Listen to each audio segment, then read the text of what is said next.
What's going on, guys? Welcome back to WrestleRant Ranks, where every single Monday I, Graham, Gias, and Matthews do tier lists and quizzes, power rankings. Here today on the Labor Day edition of the show, it was almost exactly 2 years ago that CM Punk was basically fired from AEW, or quit, depending on who you ask. So in light of that, on today's episode, we're going to be ranking every CM Punk AEW matchup. This tier list was put together on tierlistmaker.com by DC Wrestling 2 years ago on September 4th, 2023, which tells me this was put together immediately after he left AEW. We did a CM Punk tier list a couple of weeks back in late July, basically ranking every year of his career, of his active career in WWE, AEW, not including Ring of Honor, I don't think, but that was a fun tier list to do.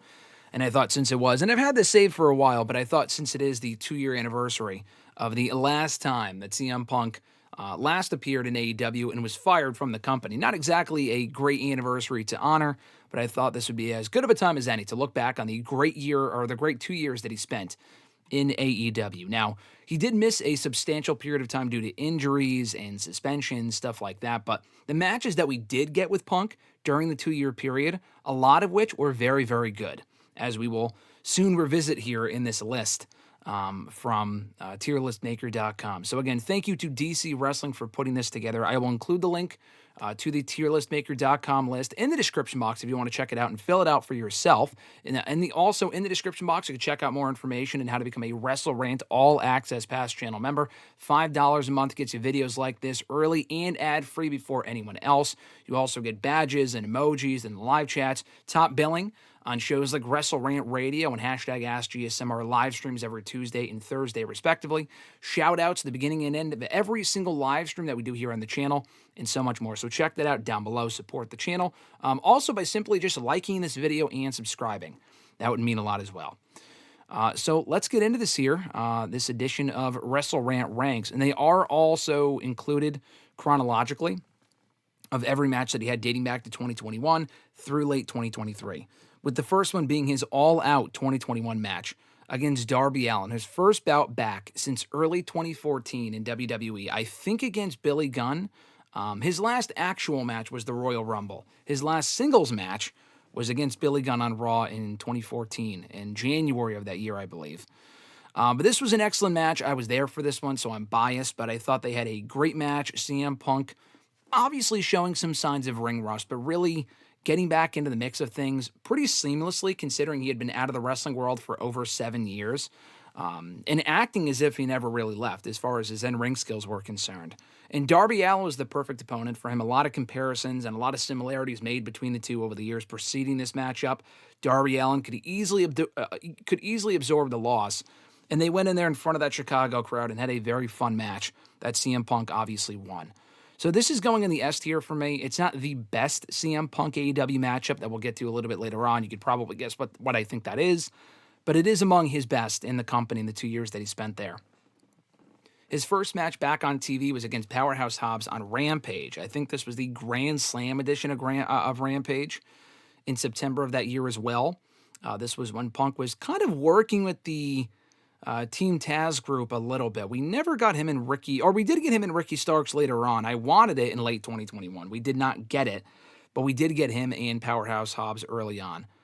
This was a very good match from what I remember. I thought he looked really good here. I'll probably put this in the A category because there's a lot of matches I don't really remember as well.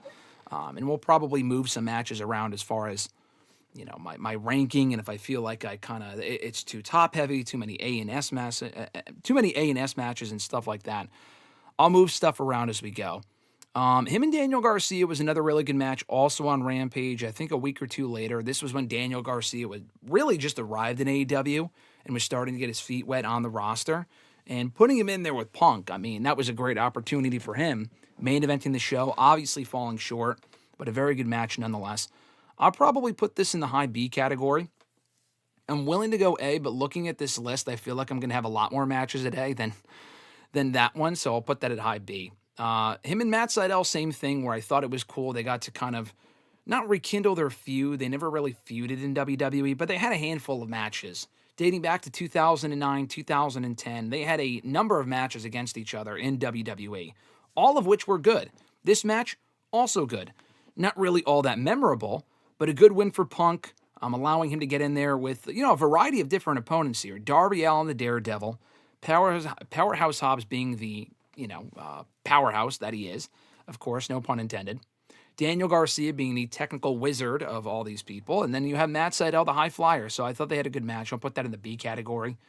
Bobby Fish was an interesting one. I was there for this match. This was the end of October on Dynamite in Boston. And the match itself was fine. It was okay. I'll probably put it in the C category because it wasn't awful. But the finish was terrible. Bobby Fish basically kicked out of the GTS. And he kicked out for some reason. I don't know why. CM Punk hit him with the move. Bobby Fish kicked out, and they still counted 3. I don't know why they did that. And Bobby Fish has since complained about Punk, since being gone from the company. I'm not even really sure why they did this match. This was before Kyle O'Reilly came in and reunited with Bobby Fish, so we got Red Dragon again. But Bobby Fish's singles run was weird because he racked up a few wins, but he really lost a lot of his matches, and he was kind of directionless for the most part, but I thought the match was good for the most part up until that stupid finish. Well, because of the finish primarily, we'll put that in the C category. Him and Eddie Kingston was fucking awesome. I mean, this feud did not last nearly long enough, but the segments and promos that we did get from them going into the pay-per-view were fucking fantastic and among the strongest work that CM Punk did in AEW. From both guys, too. Eddie Kingston was also excellent in his role, as always. This felt real. The animosity that he felt for Punk, that he showed towards Punk, had to have been legitimate. I mean, not only solely going off of stuff that he has said about Punk publicly in the years since, because that could clearly be in character, but it just kind of feels like everything that he said about Punk was 100% how he felt behind the scenes. And they let it all out there on screen and had a great match to boot. A bloody affair, I believe, as well, at Full Gear, and a great match at that. So I'm honestly going to put this above the Darby Allin match. The Darby match was very good to great, and an awesome reintroductory match for CM Punk. The Eddie Kingston match really felt like a fight, and this feud ended way too soon. I really wish we got more from those two in AEW. The QT Marshall match, I've never really given much of a shit about QT Marshall. I have since given him his praise and his flowers. He plays his role well. This was back in 2021, coming off the feud between him and Cody Rhodes, so he was somewhat relevant. It was a fine match to do in Chicago on the pre-Thanksgiving edition of Dynamite. This was also on the same show, actually, that he confronted MJF for the first time, and they had their awesome verbal exchange. I think he confronted him the week prior, but their first real back and forth on the mic, I think, was here. I think Punk beat Marshall, and then they had their segment right after, or maybe I reversed the order of that by accident, but regardless, this was on that same show, I think. And the match itself was fine. It's going to go in the C category. I really remember nothing about it, but, QT Marshall, being the heat magnet that he was at that point, was a fine opponent for Punk on that show. Punk then faced Lee Moriarty soon after. Fine match, Lee Moriarty. I think had just signed with AEW right before this. They had a good match. Probably going to go C on this one as well. I'll go low B. I don't really remember it all that well. I think Punk's goal in working with as many people as he did, with people like Lee Moriarty, was to help kind of get them over. He did not lose to Moriarty. He was never going to lose to Moriarty, but I thought they had a good match. Moriarty was showcased just fine, and Punk went over as he should have. So I'll probably put that low B. Might move it later to high C, but for now we'll go low B. Great tag team match here. It was CM Punk, Darby Allin, and Sting versus MJF and FTR. This was a very fun match. This was the famous match where Punk donned the Sting face paint, and he was clearly having a blast out there. I really, really liked this match. It was a fun match. It was as part of the Punk-MJF feud before they had their first one-on-one match a little bit later on.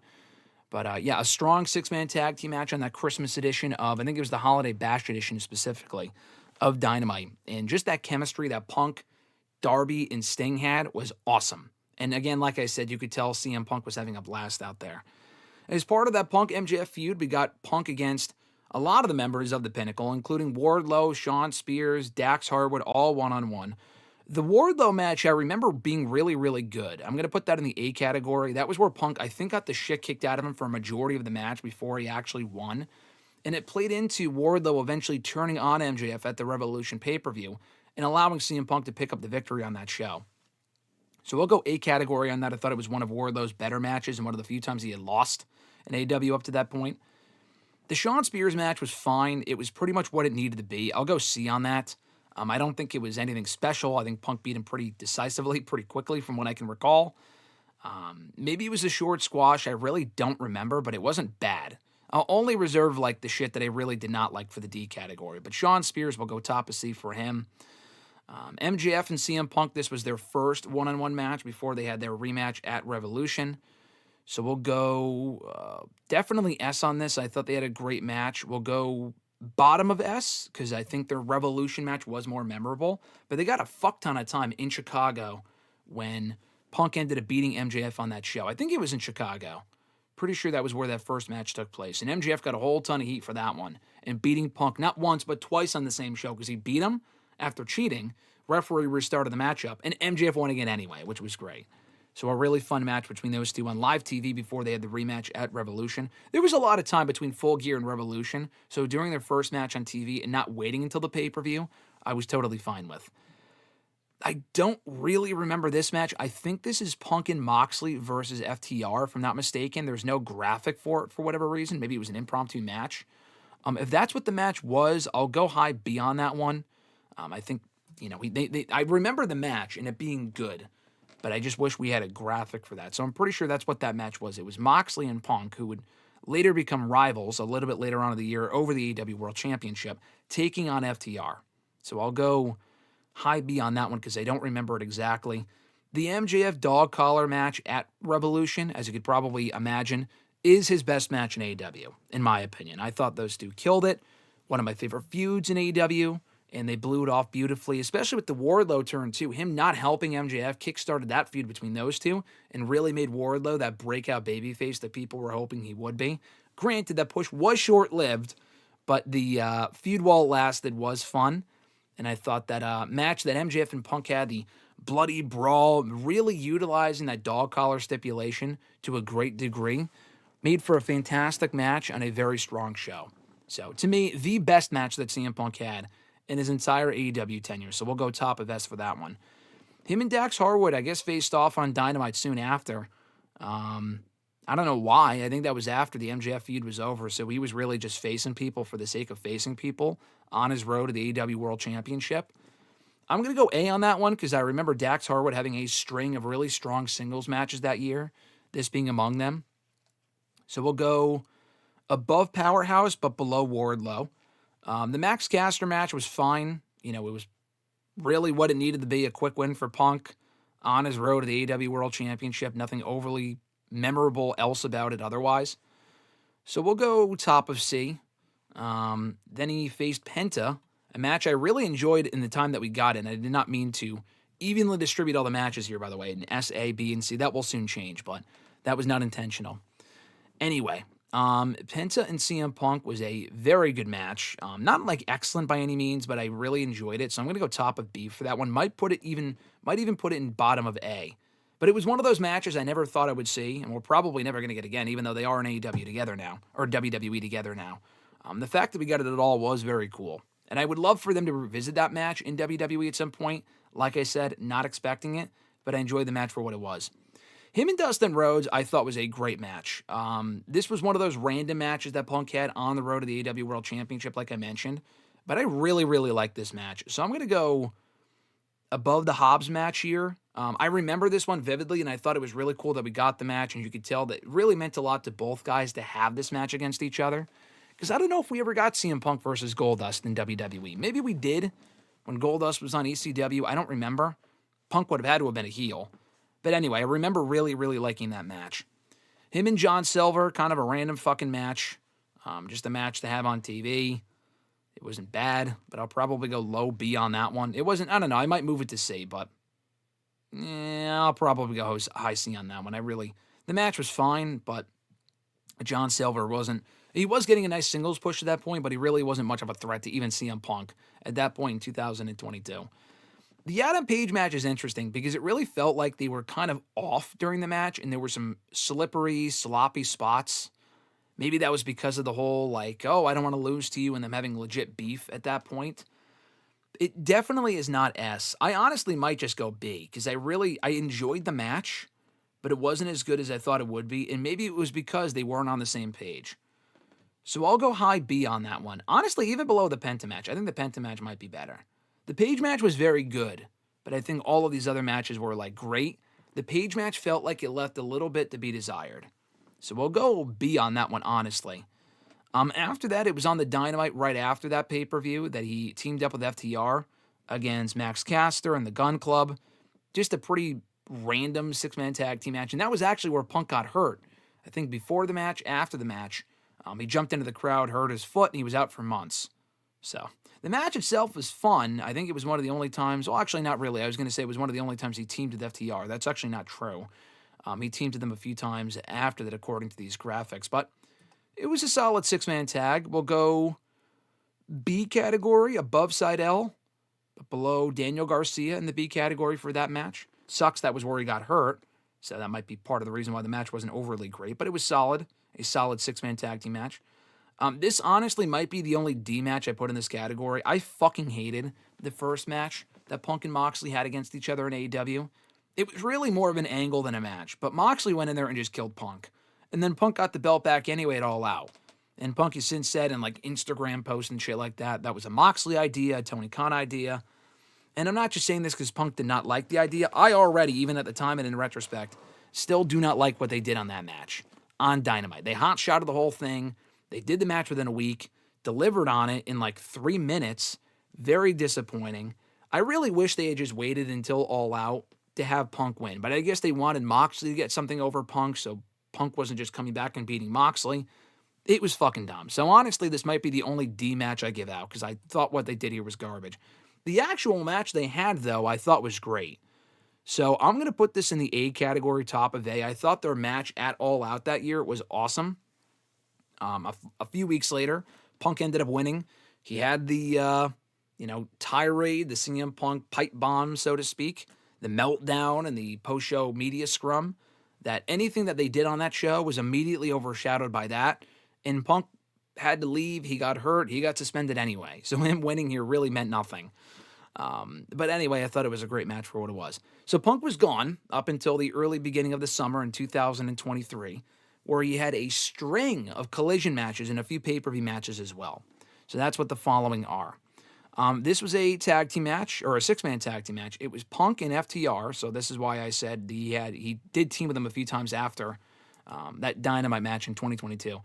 This was his first match back, and he actually lost, too, shockingly. It was actually Punk and FTR versus Jay White, Juice Robinson, and what does that say? Not Danielson. I can't really see what that says.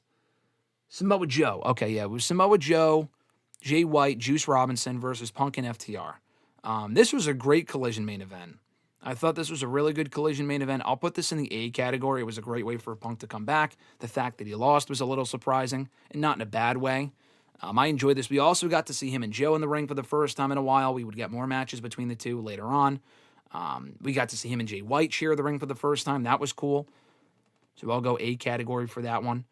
They ended up having an 8-man tag team match after that. It was Punk, FTR, and Ricky Starks versus the entire Gun Club, or Bullet Club Gold, whatever. It was the Guns, Juice Robinson, Jay White. This was soon after they all joined forces. I liked the 6-man more, but this was also a really good match. I'll go right below the Penta Punk match in the B category for that one. Him and Satoshi Kojima from the Forbidden Door show in 2023. This was part of the Owen Hart Cup. He ended up beating Kojima, of course. This had the nut shot. I think Kojima actually legit hit him in the nuts when he was coming down for like an elbow or something. The match was good. It would have been cool if we got the originally rumored Penta and, not Penta, but Kenta and Punk match. That would have been fucking cool. But there were some politics there. Either Punk didn't want to work with him or Kenta didn't want to lose to him or the officials didn't want to book the match. I don't know. We never ended up getting that match. But Kojima and Punk was good. We'll go B category for that. I'll probably put it above the Garcia match, but below Punk and Moxley versus FTR on Dynamite. Punk and Joe, their very first match in AEW, was a very good one. I enjoyed the rematch more, which we'll get to a little bit later on. But their initial match in the Owen Hart Cup that Punk won was a very good match. I will go A tier on that one. I will put it above the Hobbs match. Put it below the Hobbs. The rematch was better, but I'll put it above the Hobbs match and right below the initial 6-man from the first collision. Him and Ricky Starks, their first match I thought was great. Like I said, he had a bunch of bangers on fucking Collision right before he left. And I enjoyed their first match a lot too. I'll put this above the Joe match. I'll put this above the Dustin match too. Probably above the Dax match. I'll put it below the Wardlow match. This was this was the first match they had, right? No, that was the second match. I mean, these are kind of out of order. The first match was here. This was when Ricky Starks beat him. Punk beat him in the rematch. The rematch had Ricky Steamboat as the special guest referee. And I thought the rematch was even better than the first match. So the first match I'll put here. The rematch I'll probably put here, above the six-man from the Christmas Dynamite in 2021. And then below Punk and Moxley from All Out. I thought those matches were great. We then got Punk in Darby versus Ricky Starks and I think Christian as a tag team collision match. Very good match. I'll probably put that here. I'll probably put it here. I'll put it below the 8-man tag team match. Then it was, what was this? I think Punk and FTR. This was for the Trios Championships, actually. House of Black versus Punk and FTR. CM FTR. This was another really, really good match. I'll probably put this top of B. I thought they had a great match. I'll put the Lee Moriarty match top of C to kind of spread it out a little bit. And then we had the All-Star 8-man tag team match right before All In, the Fyter Fest edition of Collision. I don't even remember who was in this. I mean, I see Samoa Joe's on commentary. It was a bunch of random-ass people. Brian Cage is in there, Luchasaurus, Sting, CM Punk. We'll put this in the B category. I'll probably put this here. I'm sure it was a very fun match. I just don't really remember much about it. We'll put the Seidel match top of C as well so we can evenly distribute this stuff. And I thought the Joe match from All In, what ended up being Punk's final AEW affair before he brawled. I mean, this was actually after he brawled with Jungle Boy backstage. He brawled with Jack Perry backstage. He proceeded to quit right even before this match, but he went out and did the match. Fucking won. Of course he did. Beating Joe to retain the AEW World Championship, the real World's Championship, whatever you want to call it. And it was awesome to even get the match at all. The fact that we got Punk in Samoa Joe one more time at AEW, even after the initial match, was really cool, especially in a stadium the capacity of Wembley, with so many people in attendance. So honestly, like behind the scenes, he went out in a pretty ugly way, getting fired, suspended, quitting, whatever the fuck you want to call it. But the fact that he went out there and had this amazing match on screen before he was pretty much forgotten about from that point forward was really cool. The fact that he went out on a high note as opposed to, I mean, I guess also in 2022, from an on-air standpoint, before he got suspended, he also won that last match before getting suspended. Punk won most of his matches in AEW. He didn't get beat all that much. But the fact that he went out on a high note in the ring against Joe was really cool, against a familiar foe from nearly two decades prior. So I'll put this in the S category, honestly, above the first MJF match, but below the Darby Allin match from All Out. So that is my definitive listing, my opinion only. Your opinion might differ. I know it seems weird that Punk only had one D match in AEW, but honestly, he really did not have any bad matches. Like, I could even put the QT Marshall match in the D category, but even that match was fine. It was not a bad match. I just fucking hated what they did with Punk and Moxley in their first match against each other on Dynamite, when they really should have just saved their first match in AEW for All Out, instead of rushing through it on Dynamite in 3 minutes to do the injury angle. It was dumb. Punk even said legitimately he was injured at the time. It was a real big mess. But the rest of those matches I really enjoyed. So here's my listing of CM Punk's every AEW match from 2021 through 2023. The only one of the D category, Punk and Moxley from Dynamite in 2022 for the AEW World Championship. The C category, Punk and QT Marshall, Bobby Fish, Sean Spears, Max Caster, John Silver, Lee Moriarty, and Matt Sydal. Now for the B category, CM Punk and FTR versus Max Caster and the Gun Club. The All-Star 8-man tag team match from right before Collision, or right before All In on Collision in 2023. That would have been Punk's final television match for AEW. Him and Daniel Garcia on Rampage in 2021. Satoshi Kojima, Forbidden Door, 2023. I think that's Punk and Moxley, like I said, versus FTR in early 2022. Adam Page for the AEW World Championship at Double or Nothing, 2022. Punk and Allen versus Ricky Starks and Christian on Collision. The 8-man tag team match, CM Punk, Ricky Starks, and FTR versus all of Bullet Club Gold on Collision. CM Punk and Penta Oscuro, Penta Dark, back in 2022. The House of Black versus Punk and FTR for the AEW Trios Championships on Collision in 2023. Now for the A category, CM Punk and Powerhouse Hobbs on one of the first rampages, the first rampage that CM Punk wrestled on in 2021, to be specific. I should be clear on that one. CM Punk and Samoa Joe in the Owen Hart Cup finals, or the semifinals rather, in 2022, or 3 rather. Jay White and Juice Robinson and Samoa Joe versus CM Punk and FTR, the first collision ever in 2023. CM Punk versus Dustin Rhodes, 2022. Dax Harwood, the first Ricky Starks match from the Owen Hart Cup finals in 2023 on Collision. CM Punk and Wardlow. FTR and MJF versus Punk, Darby Allin, and Sting. CM Punk and Ricky Starks, the rematch for the AEW Real World Championship on Collision in 2023. They were supposed to have their rubber match at All Out in a strap match, and that got changed because of Punk's firing, so we never got that rubber match. CM Punk and Jon Moxley from All Out in 2022 for the AEW World Championship. And now for me, what I think are his 5 best matches in AEW in this order from worst to best, quote-unquote, weakest to strongest. CM Punk and MJF, their first ever one-on-one encounter on Dynamite in early 2022. CM Punk and Samoa Joe at All In London in 2023. CM Punk and Darby Allin at All Out 2021 in Chicago, his first match back in over 7 years. CM Punk versus Eddie Kingston at Full Gear 2021. And finally, last but not least, the best match that he had in AEW, in my opinion. Not exactly a bold opinion, not exactly a hot take, but CM Punk versus MJF in the dog collar match at Revolution 2022. So honestly, a great catalog of matches to go back and watch. If you ignore the behind-the-scenes stuff, which is hard to do because it really was a black mark on that company, and everyone involved is to blame. Really a big old giant mess that whole situation was for a few years there. He did have a lot of great matches in AEW, so it's a shame that his AEW career had to end the way that it did behind the scenes. Back in late 2023, at least we've been blessed with a great run for him in WWE since 2023, but the AEW run, for as much as he hated his time there towards the end, he did go in there and have a lot of awesome fucking matches. I don't know how many images there are. Usually it says how many pictures there are, which would tell me how many matches he had. Let's see, 1, 2, 3, 4, 5, 6, 7, 8, and then another 8 is 16. No, this is 7 right now. Oh, fuck.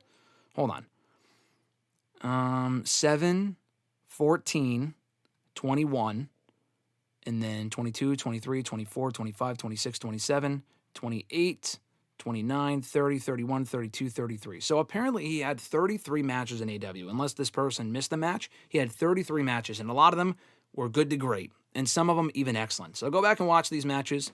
And yeah, this was a lot of fun to do. So check out the tier list for yourself right now. In the description box, I'll include the link over at tierlistmaker.com. Thank you to DC Wrestling for putting this together 2 years ago over Labor Day weekend. I appreciate it. And I appreciate you guys for checking out this video. It means a lot. Thank you for checking out all the installments of WrestleRant Ranks here on the channel. Check out all the other editions down below in the description box, dating back to the beginning of the year when we first started this show on the channel. More information on how to become a WrestleRant All Access Pass channel member down below. Also in the description box, getting movies. Basically a movie with how long some of these videos are. Getting videos like this early and ad-free before anyone else, among other perks. Down below in the description box, check that out. And like I said earlier, just like and subscribe to the channel. All that support is greatly appreciated. Enjoy Labor Day, folks, if you're in the States. If not, have a great fucking Monday. I'm Graham G. Matthews, and I'll catch your ass down the road.